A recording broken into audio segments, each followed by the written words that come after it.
दोस्तों, इस दुनिया में कोई भी ऐसा घर परिवार नहीं है जिस घर में छोटी मोटी बातें या फिर झगड़े तकरार ना होता हो। पर इसका मतलब ये नहीं है कि इंसान झगड़े तकरार करने के बाद गुस्से में घर ही छोड़ दे।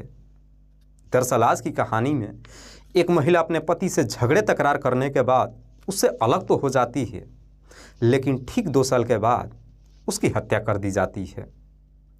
और पुलिस जब इस केस की जांच पड़ताल करती है तो ऐसी ऐसी सच्चाइयां सामने निकल कर आती है जिसे सुनने के बाद हर कोई हैरान रह जाता है। वाकई में दोस्तों, आज की जो कहानी है ये आपको भी सोचने और समझने पे मजबूर कर देने वाली है। नमस्कार, आदाब, मैं हसमुद्दीन और आप देख रहे हैं सफ़र क्राइम तक। दोस्तों, आज की जो सच्ची घटना मैं आपको सुनाने वाला हूँ, दरअसल ये घटना है महाराष्ट्र प्रदेश के मुंबई शहर की। दरअसल मुंबई का एक थाना पड़ता है चेंबूर और इसी चेंबूर का एक इलाका पड़ता है मानखुर्द। बात कर रहा हूँ मैं 10 दिसंबर के दोपहर के करीब 12:30 के आसपास।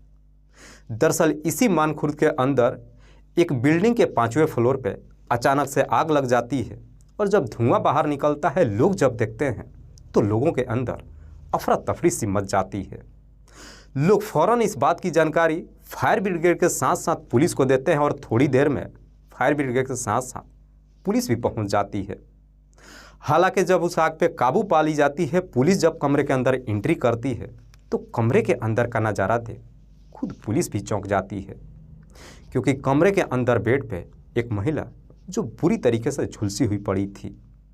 हालांकि पुलिस जब उस महिला को चेक करती है तो मालूम चलता है कि उस महिला की अभी सांसें चल रही थी और उसके सर पे एक गहरा घाव था। पुलिस आनन फानन में उस महिला को सबसे पहले हॉस्पिटल के लिए भेज देती है और जब घटनास्थल की मुआयना करती है तो वहाँ पे पुलिस को एक तेजधार हथियार के साथ साथ एक मोबाइल भी बरामद होता है। पुलिस जब घर के सामानों को चेक करती है तो मालूम चलता है कि घर का सारा सामान अपनी अपनी जगह पे अस्थिर पड़ा हुआ है, जिसे देख करके पुलिस अंदाज़ा लगाती है कि महिला के ऊपर जिसने भी हमला किया होगा उनका लूट का इरादा तो बिल्कुल नहीं होगा। दरअसल पुलिस को वहाँ पे जो कुछ भी मिलता है सब कुछ अपने कब्जे में लेकर के फिर उस महिला से बयान लेने के लिए हॉस्पिटल में जाती है। लेकिन वो महिला इस स्थिति में नहीं थी कि पुलिस के कोई भी सवालों का जवाब दे सके। हालांकि डॉक्टर अपनी पूरी कोशिश करते हैं, लेकिन शाम के करीब 6 बजे के आसपास उस महिला की मौत हो जाती है। महिला की मौत हो जाने की वजह से पुलिस के सामने भी कई तरह की परेशानियां खड़ी हो जाती है। दरअसल पुलिस सोच रही थी कि महिला के बयान लेने के बाद पुलिस के काम काफ़ी हद तक आसान हो जाने वाली थी, लेकिन उस महिला की जब मौत हो जाती है उसके बाद से पुलिस अब उस महिला के बारे में पता लगाने के लिए उसके घर पे जाती है और आस पड़ोस के लोगों से पूछताछ करती है। इस पूछताछ में पुलिस को मालूम चलता है कि दरअसल मरने वाली महिला का नाम है सोफिया शेख। सोफिया जिसकी उम्र है लगभग 35 साल, जिसके 2 बच्चे भी हैं, जिसमें एक बेटा और एक बेटी। बेटा का उम्र है लगभग 13 साल, जो हॉस्टल में रह करके पढ़ाई करता है, और बेटी की उम्र 10 साल के आसपास, जो सोफिया के साथ ही तो रहती थी लेकिन उस वक्त अपनी स्कूल गई हुई थी। दरअसल पुलिस को जब सोफिया के बारे में जानकारी हो जाती है उसके बाद से पुलिस अब ये पता लगाने की कोशिश करती है कि आखिरकार सोफिया के ऊपर हमला किसने किया था। उस बिल्डिंग के अंदर जितना भी सीसीटीवी लगा हुआ था, पुलिस उन तमाम सीसीटीवी को चेक करती है, लेकिन बावजूद इसके पुलिस के हाथ कुछ भी नहीं मिलता है। जब पुलिस अपनी तमाम कोशिश कर लेती है, चाह करके भी अपराधी तक नहीं पहुंच पाती है। आखिरकार पुलिस अब सच्चाई पता लगाने के लिए सोफिया के मोबाइल नंबर का कॉल डिटेल्स निकालती है। डिटेल्स को जब चेक करती है तो मालूम चलता है कि उसमें एक ऐसा नंबर था जिससे आखिरी बार कॉल 12:03 पे किया गया था और खुद सोफिया ने कॉल भी रिसीव किया था। हालांकि उस नंबर को जब देखती है तो पुलिस को लगता है कि जिसने भी उस नंबर पे कॉल किया होगा उसी ने ही सोफिया के ऊपर हमला किया होगा, क्योंकि बातचीत करने के थोड़ी देर के बाद अचानक उसके घर में आग लग गई थी। पुलिस जब उस नंबर का डिटेल्स निकालती है तो मालूम चलता है कि वो नंबर किसी पप्पू खान के नाम पर रजिस्टर्ड है। पप्पू जिसकी उम्र है लगभग 35 साल, जो इसी चेंबूर के अंतर्गत शिवाजी नगर का रहने वाला है। हालांकि पुलिस जब उस नंबर पे कॉल करती है तो नंबर भी स्विच ऑफ बताता है। इसीलिए पुलिस अब पप्पू से पूछताछ करने के लिए जब उसके घर पे जाती है तो मालूम चलता है कि पप्पू अपना घर भी छोड़ करके फरार हो चुका है, जिसकी वजह से पुलिस को अब कहीं ना कहीं पप्पू के ऊपर ही शक चला जाता है। इसीलिए पुलिस अब उसके मोबाइल को सर्विलांस पे डाल देती है और जैसे ही 2 दिन का समय गुजरता है, आखिरकार 2 दिनों के बाद 12 दिसंबर को झकरिया बंदर रोड से पप्पू को गिरफ्तार कर लेती है। पुलिस जब पप्पू को गिरफ्तार करके थाने में लेकर आती है और जब पप्पू से सोफिया की हत्या के बारे में पूछताछ करती है, तो पप्पू पुलिस वालों को जवाब देता है कि साहब मुझे इस बारे में कुछ भी नहीं मालूम है।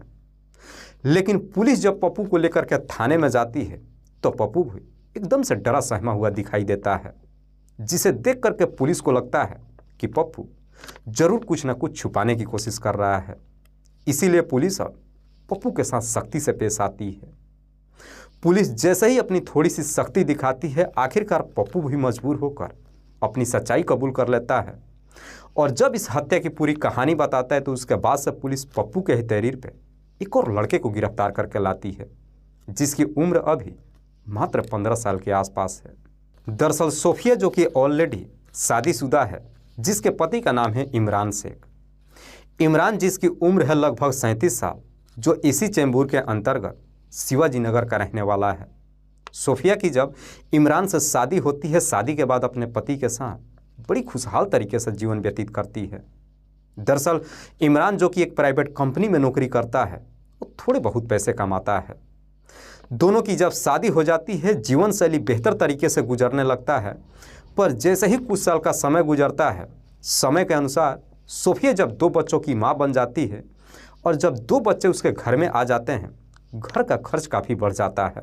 उसके बाद से घर का खर्च भी मेंटेन करने के लिए इमरान ओवर टाइम करने लगता है, जिसकी वजह से अपनी पत्नी को ज़्यादा समय नहीं दे पाता है।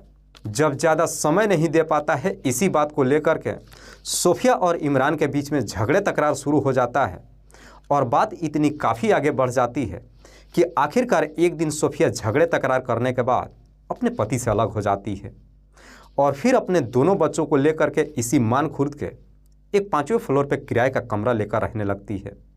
उसके बाद से अपने बेटे को हॉस्टल में भर्ती करा देती है और अपने बच्ची को इलाके के ही एक स्कूल में दाखिला करा देती है। सोफिया अपने पति से भले अलग तो हो जाती है, लेकिन जब अपने पति से अलग रहने लगती है और जब कुछ महीनों का समय गुजरता है, आखिरकार सोफिया को अपने पति की कमी महसूस होने लगती है। लेकिन सोफिया भी अपनी जिद पर उतर जाती है और चाह करके भी अपने पति से बात नहीं करती है। लेकिन जब उसके पति की तन्हाई महसूस होने लगती है, एक दिन सोफिया जब इसी शिवाजी नगर में एक शादी समारोह में जाती है, तो वहीं पे सोफिया की मुलाकात समीर शेख से होती है। समीर जिसकी उम्र है लगभग 25 साल, जो दुबई में रह करके नौकरी करता है। हालांकि सोफिया जो समीर को पहले से जानती थी, लेकिन जब अपने पति से अलग हो जाती है और शादी समारोह में जब समीर को देखती है, तो देखने के बाद सोफिया की नीयत खराब हो जाती है और जा कर के समीर से बातचीत करने लगती है और बातों ही बातों में कुछ ऐसी बातें कह देती है जिसे सुनने के बाद समीर को भी समझने में देर नहीं लगता है कि सोफिया उसे चाहती क्या है। चूँकि समीर भी शादीशुदा नहीं था, इसलिए अपने आप को नहीं रोक पाता है और आखिरकार समीर और सोफिया के बीच में प्रेम प्रसंग शुरू हो जाता है।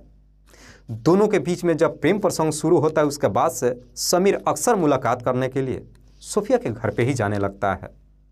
लेकिन दोनों के बीच में जब प्रेम प्रसंग शुरू होता है, इस बात की जानकारी समीर के परिवार वालों को मालूम नहीं चलता है। दरअसल कुछ महीनों तक सोफिया से मुलाकात करता है, उसके बाद से दुबई में चला जाता है और वहाँ पे जाने के बाद भी सोफिया से अक्सर फ़ोन के जरिए बातचीत करते रहता है। दुबई से जब भी घर वापस आता है तो सोफिया के लिए महंगे गिफ्ट तो लाता ही है, बाकी उसके खर्चे भी उठाने लगता है। दरअसल उसके बाद से समीर और सोफिया का समय बेहतर तरीके से गुजरना शुरू तो होता है, पर जैसे ही लगभग 1.5 साल का समय गुजरता है, एक दिन इस बात की जानकारी समीर के परिवार वालों को मालूम चल जाता है। दरअसल समीर के परिवार वालों को जब मालूम चलता है कि समीर का सोफिया के साथ में प्रेम प्रसंग शुरू हो चुका है, जिसके ऑलरेडी 2 बच्चे हैं, ये जान करके समीर के परिवार वाले काफ़ी परेशान हो जाते हैं और फिर समीर की जल्द से जल्द शादी करने के लिए एक लड़की का तलाश करना शुरू कर देते हैं। हालांकि समीर का जब सोफिया के साथ में अफेयर शुरू होता है, लगभग 1.5 सालों का समय गुजरता है। इन 1.5 सालों में सोफिया भी कई बार समीर से शादी करने के लिए कहती है, लेकिन समीर कोई ना कोई बहाना बनाकर उसे टाल देता है। दरअसल हकीकत तो यह था कि समीर जो सोफिया से शादी करना ही नहीं चाहता था। इधर समीर के परिवार वालों को जब मालूम चलता है, जब उसके लिए लड़की ढूंढना शुरू कर देते हैं, और इस बात की जानकारी जब समीर को मालूम चलता है तो समीर भी एकदम से टेंशन में आ जाता है। दरअसल समीर को अब यह डर सताने लगता है कि कहीं इस बात की जानकारी अगर सोफिया को मालूम चल गया तो सोफिया बवाल खड़ी कर देगी। दरअसल समीर को यह भी डर सताने लगता है कि अगर मैं सोफिया से शादी नहीं करूंगा तो वो कानून का भी सहारा ले सकती है। इतना सब कुछ जानने के बावजूद भी समीर ना तो सोफिया से जाकर अपनी सच्चाई बताता है और ना ही उसे शादी का वादा करता है। एक दिन जाकर सोफिया से मुलाकात करता है और फिर से उसे दिलासा देते हुए कहता है कि मैं दुबई जा रहा हूँ, जब इस बार मैं दुबई से आऊँगा तो तुमसे शादी कर लूँगा। हालांकि इधर समीर का जब रिश्ता तय होता है, इस बात की जानकारी सोफिया को भी नहीं मालूम चलता है और उसके बाद से 20 नवंबर को समीर दुबई चला जाता है। दुबई में चला तो जाता है, लेकिन अक्सर उसे डर सताने लगता है कि जो उसके परिवार वाले उसकी शादी के लिए लड़की ढूंढ रहे हैं, आज नहीं तो कल इस बात की जानकारी सोफिया को मालूम चल जाएगा। इससे पहले कि इस बात की जानकारी सोफिया को मालूम चलता, समीर दुबई में बैठ करके सोफिया को हमेशा के लिए इस दुनिया से ही हटाने का तय कर देता है। दरअसल उसके बाद से समीर अपने ही इलाके के रहने वाले पप्पू खान के नंबर पर फ़ोन करता है। दरअसल कुछ महीने पहले पप्पू जो समीर से 35,000 रुपये कर्ज लिया था, जो समीर ने उसे ब्याज पे दिया था, पप्पू की माली हालत इतनी अच्छी नहीं थी कि वो उसका पैसा लौटा सके। तब तक वो 35,000 रुपया 50,000 के आसपास हो चुका था। दुबई से ही समीर पप्पू के नंबर पे फ़ोन करता है और कहता है कि मुझे मालूम है कि तुम मुझे पैसा वापस नहीं कर सकते हो, इसीलिए मेरे पास एक काम है, अगर वो तुम मेरा काम कर देते हो तो मैं 50,000 रुपया छोड़ दूंगा। 50,000 रुपया छोड़ने के लिए जब कहता है तो पप्पू भी उससे सवाल करता है कि आखिरकार ऐसा काम कौन सा है जिसके लिए तुम 50,000 रुपया छोड़ने के लिए तैयार हो। तब जाकर के समीर पप्पू से कहता है कि मैं चाहता हूँ कि तुम सोफिया को हमेशा के लिए इस दुनिया से हटा दो। सोफिया को जब इस दुनिया से हटाने के लिए कहता है, पहले तो पप्पू इसके लिए तैयार नहीं होता है, लेकिन पप्पू जब काफ़ी सोच विचार करता है कि वो चाह करके भी समीर के 50,000 रुपया लौटा नहीं पाएगा, आखिरकार समीर का काम करने के लिए तैयार हो जाता है। उसके बाद से समीर पप्पू को बताता है कि तुम्हें अपने काम को किस तरीके से अंजाम देना है। दरअसल समीर जब अपने पूरे प्लान के बारे में पप्पू को बता देता है, उसके बाद से पप्पू इस काम को अंजाम देने के लिए जा कर के अपने एक दोस्त से मुलाकात करता है जिसका नाम है परवेज शेख। परवेज जिसकी उम्र अभी मात्र 15 साल के आसपास है, जो घाटकोपर के तिलक नगर का रहने वाला है। हालांकि पप्पू जब परवेज से जाकर के मदद मांगता है तो परवेज भी उसका साथ देने के लिए तैयार हो जाता है। उसके बाद से दोनों जाकर के मार्केट से एक तेज़धार हथियार खरीद करके लाते हैं और फिर 9 दिसंबर को ही शाम के वक्त पप्पू परवेज के घर पे चला जाता है और रात्रि के वक्त दोनों ये तय करते हैं कि आखिरकार हमें मालूम कैसे चलेगा कि सोफिया अपने घर पे है कि नहीं। जब इस बारे में समीर से बातचीत करते हैं तो समीर उसे समझाते हुए कहता है कि तुम सोफिया के नंबर पे फ़ोन करना और उससे झूठ बोलना कि समीर ने मेरा पासपोर्ट और कुछ कागजात तुम्हारे कमरे पे रखा है, मैं उसे लेने के लिए आ रहा हूँ। इससे पता चल जाएगा कि सोफिया अपने घर पे है या फिर नहीं। समीर जब ये पूरा प्लान बना देता है, उसके बाद से अगले दिन 10 दिसंबर को पप्पू परवेज को लेकर करीब 11 बजे के आसपास सोफिया के घर के पास चला जाता है और ठीक 12:03 पे सोफिया के नंबर पे फ़ोन करता है और उससे कहता है कि दरअसल समीर ने मेरा पासपोर्ट और कुछ कागजात तुम्हारे कमरे पे छोड़ रखा है, मैं उसे लेने के लिए आ रहा हूँ। इससे पहले कि सोफिया उसे कुछ जवाब दे पाती, पप्पू फ़ोन रख देता है और करीब 5 मिनट के अंदर ही परवेज को लेकर के सोफिया के कमरे में चला जाता है। दरअसल उस वक्त सोफिया की बच्ची जो स्कूल जा चुकी थी, सोफिया अकेले ही अपने कमरे में मौजूद थी। जब दोनों कमरे में एंट्री करते हैं, पप्पू जब अपने पासपोर्ट के बारे में सोफिया से पूछताछ करता है तो सोफिया भी गुस्से में आ जाती है। दरअसल उसे फटकार लगाते हुए कहती है कि समीर तुम्हारा पासपोर्ट मेरे कमरे में नहीं रखा है, तुम अभी का अभी यहाँ से चले जाओ। इसी बात को लेकर के झगड़े तकरार शुरू होता है और जैसे ही झगड़े तकरार शुरू होता है, मौका देख करके पप्पू अपने पास से उस तेजधार हथियार को निकालता है और उसी हथियार से सोफिया के सर पे काफ़ी ज़ोर से वार कर देता है, जिसकी वजह से सोफिया काफ़ी गंभीर अवस्था में नीचे गिर ही नहीं जाती है, बल्कि गिरने के बाद वो बेहोश हो जाती है। उसके बाद से परवेज और पप्पू दोनों मिलकर के सोफिया को बेड के अंदर लपेटने के बाद उसे आग के हवाले कर देते हैं और फिर मौके से फरार हो जाते हैं। वाकई में पप्पू जब ये पूरी कहानी पुलिस को बताता है तो उसके बाद से पुलिस पप्पू के ही तहरीर पे परवेज को भी गिरफ्तार कर लेती है। पुलिस जब इन दोनों को गिरफ्तार कर लेती है तो गिरफ्तार करने के बाद जिला अदालत में पेश करती है, जहां से इन दोनों को जेल तो भेज दिया जाता है, लेकिन उसके बाद से पुलिस अब समीर को भी दुबई से वापस लाने के लिए अपना कोशिश करना शुरू कर देती है। दरअसल अभी तक जो समीर दुबई से इंडिया वापस नहीं आया है, क्योंकि शायद समीर को यह मालूम चल चुका है कि पुलिस पप्पू के साथ साथ परवेज को गिरफ्तार कर ली है। अब देखने वाली बात यह है कि समीर कब तक दुबई से चल करके इंडिया आता है और फिर पुलिस उसे गिरफ्तार करती है। दोस्तों, इस पूरी घटना के बारे में आप क्या सोचते हैं? आप अपनी राय हमें कमेंट बॉक्स में ज़रूर दीजिएगा। जाते जाते मैं आपको बता दूं कि कुछ मेरे व्यूअर्स हैं जो रोज़ाना मेरे इस वीडियो को देखते ही नहीं हैं, बल्कि अपना कीमती समय निकाल कर मुझे अपना प्यार भी देते हैं, जिनमें से एक का नाम है राधे श्याम शर्मा। राधे श्याम शर्मा जो सिरसी, जयपुर, राजस्थान प्रदेश के रहने वाले हैं। दूसरे मेरे व्यूअर हैं बालकृष्ण राय। बालकृष्ण राय वैसे तो सीतामढ़ी, बिहार प्रदेश के रहने वाले हैं, लेकिन दिल्ली में रहकर गाड़ी चलाने का काम करते हैं। तीसरे मेरे व्यूअर हैं शैलेंद्र कुमार। शैलेंद्र कुमार जो जिला सीतापुर, उत्तर प्रदेश के रहने वाले हैं। चौथे मेरे व्यूअर हैं मोहम्मद इरफान।